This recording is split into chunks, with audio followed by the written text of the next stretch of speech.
In the quiet town of Olamide, where mango trees lined dusty streets and children's laughter filled the air every afternoon, there stood a small public school called Bright Future Primary School.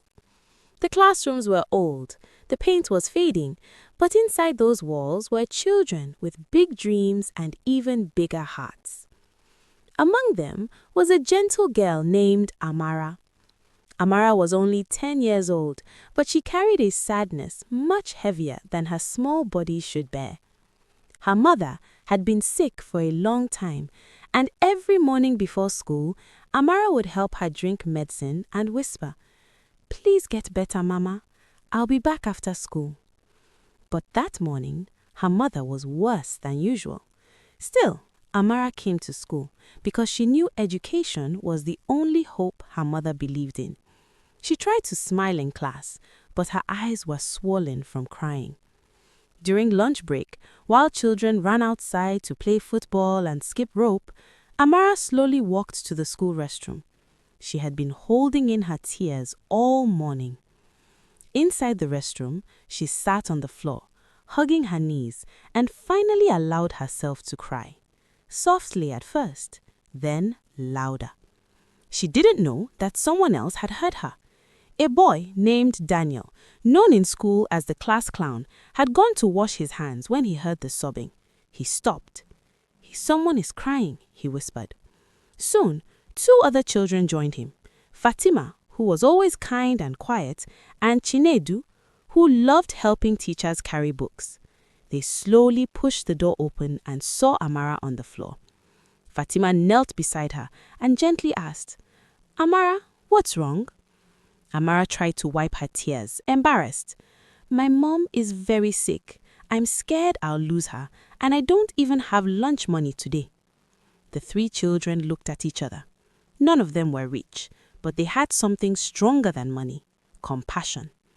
Daniel reached into his pocket and pulled out his meat pie. Chinedu offered his juice. Fatima held Amara's hands and said, "You are not alone. We are here with you." Amara broke down again, but this time they hugged her. Right there, inside the school restroom, something powerful was born, a promise of friendship. The next day, the 3 children came to school early. They had an idea. They began quietly telling other classmates about Amara's mother and how she needed help. One by one, children started bringing small things. One brought 50 naira. Another brought biscuits. Someone brought soap. Another brought gari. They hid all the items inside a big nylon bag in the same place where Amara had cried. By lunch break, more than 15 children had contributed. When Amara entered the restroom that day, she froze. There was a bag full of food and money waiting for her.